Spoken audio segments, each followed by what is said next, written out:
how I lost my girlfriend, but thanks to this, I think I found my future wife, true love.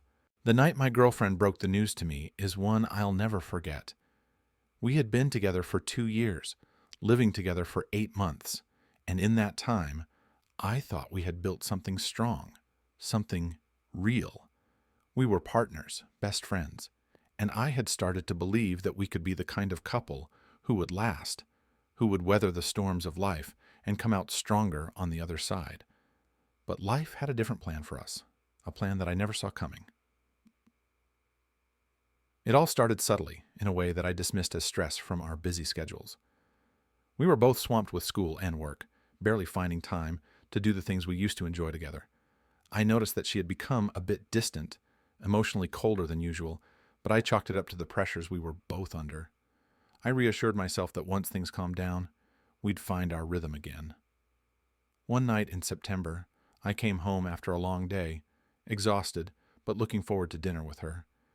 We ate together, just like we always did, sharing a meal that was warm and comforting in its familiarity. We even had a few drinks to unwind, laughing and chatting about our days. For a moment, everything felt normal, like the world outside our little apartment didn't exist.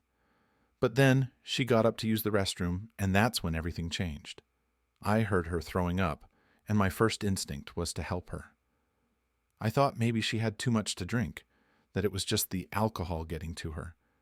I went to check on her, but when I entered the bathroom, I found her crying, her face pale and drawn.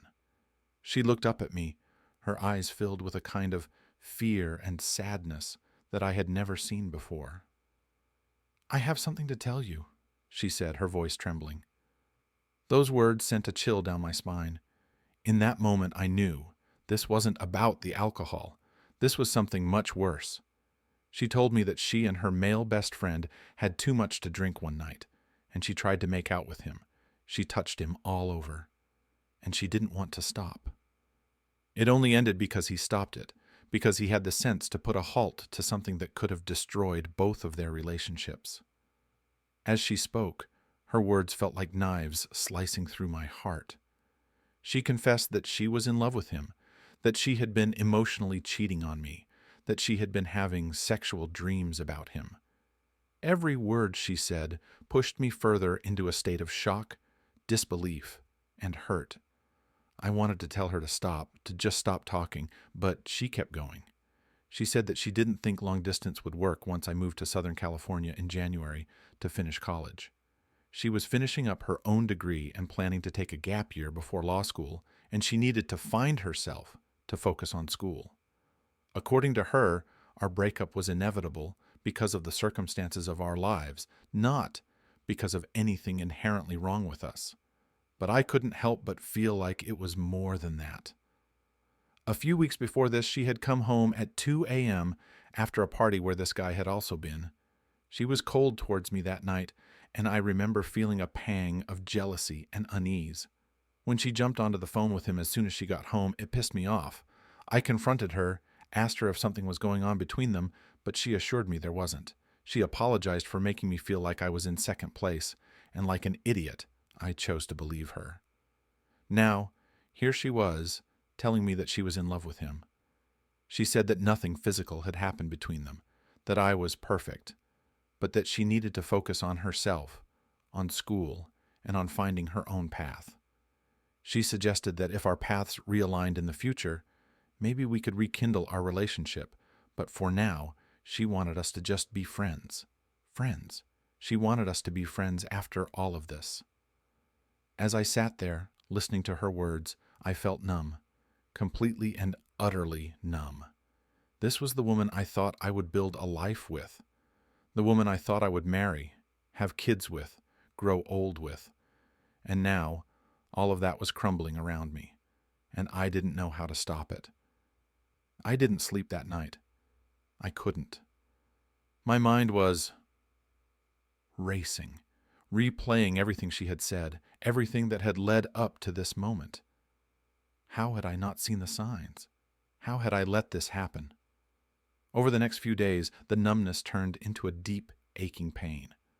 I was heartbroken, but I was also angry.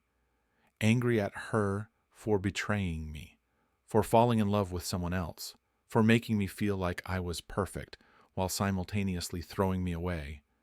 Angry at him for being a part of this, for not shutting it down sooner, for being the one she wanted instead of me. But most of all, I was angry at myself. Angry for not seeing it coming, for not being enough to keep her, for believing in a future that was never going to happen. The days following the breakup were some of the hardest I've ever faced. Our apartment, which had once been a place of warmth and love, now felt cold and empty. Every corner, every piece of furniture, every little thing in that space reminded me of her, of us, of what we used to have. And now, all of that was gone, replaced by a gaping hole in my heart. I tried to keep myself busy with school and work, but no matter what I did, I couldn't shake the feeling of loss. I couldn't stop thinking about her, about the future we had planned, about the life we were supposed to build together. The pain was overwhelming, and it felt like it was never going to end. One night, as I was lying in bed, staring at the ceiling, I got a text from her. It was short and simple. "Can we talk?" Part of me wanted to ignore it, to cut her out of my life completely, to move on and never look back. But another part of me, the part that still loved her, the part that still hoped for some kind of resolution, couldn't resist. So, I replied, and we agreed to meet at a coffee shop the next day. When I saw her, it was like a punch to the gut. She looked just as beautiful as ever, but there was something different about her. She seemed more distant, more guarded, and it was clear that the breakup had taken a toll on her too. We sat down, and she started talking. She told me that she was sorry for everything, that she didn't mean to hurt me, that she still cared about me, but she needed time to figure things out.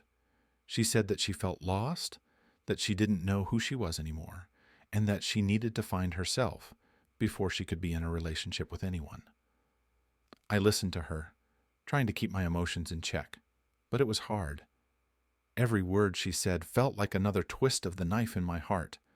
I wanted to believe her, to believe that she was genuinely sorry, but part of me couldn't help but wonder if this was just her way of justifying what she had done. And then she dropped a bombshell. "I've been talking to him," she said, her voice barely above a whisper. "We're not together, but we've been talking, and I think I need to see where it goes." The words hit me like a ton of bricks. So, this was it. She had chosen him over me, and now she was trying to ease the blow by framing it as something she needed to explore.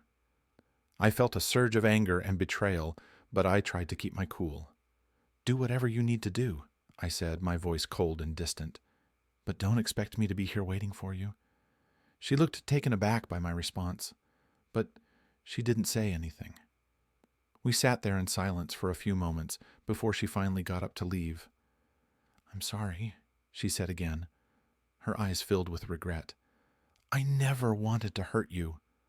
But the damage was done, and as she walked out of the coffee shop, I realized that this was the end of us. There was no going back, no chance of reconciliation. She had made her choice, and now I had to make mine. As the weeks went by, I tried to focus on moving forward, on rebuilding my life without her.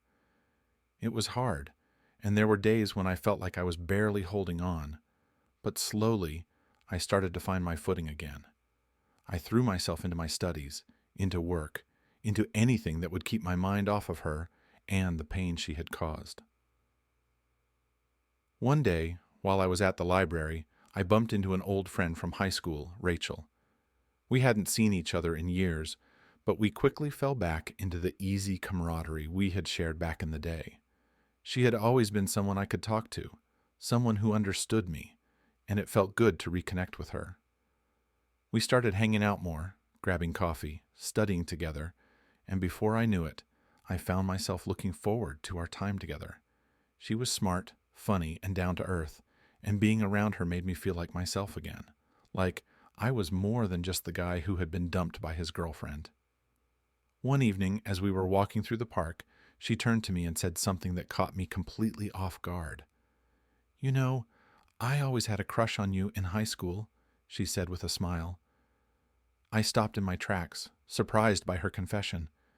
I had never seen Rachel in that way, but now that she had brought it up, I couldn't help but wonder if maybe there was something more between us. Really? I asked, still trying to process what she had just said. Yeah, she replied, her smile turning a little shy. But I never said anything because you were always with someone else. I didn't know what to say.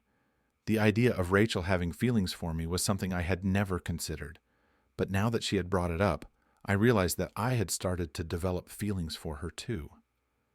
We continued walking, the conversation turning to other things, but the thought of what she had said stayed with me. Could it be that the end of my relationship with my ex was leading me to something new, something better? As the days turned into weeks, my friendship with Rachel continued to grow. We spent more and more time together, and I found myself feeling happier, more alive than I had in a long time. She was like a breath of fresh air, and being around her made me forget about the pain of the past. One night, as we were sitting on the couch watching a movie, I found myself looking at her in a different way.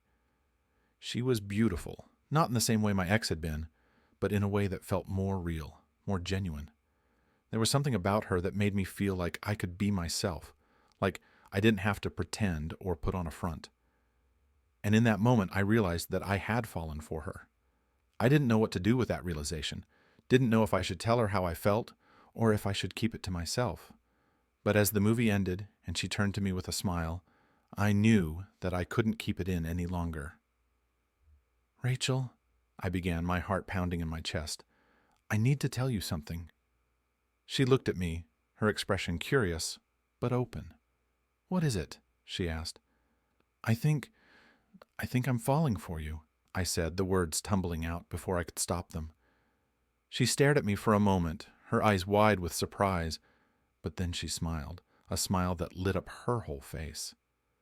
I was hoping you'd say that, she replied, her voice soft. Before I knew it, she was leaning in, and then her lips were on mine, and everything else melted away. In that moment, all the pain, all the hurt, all the betrayal I had felt from my ex vanished, replaced by something new, something warm and beautiful.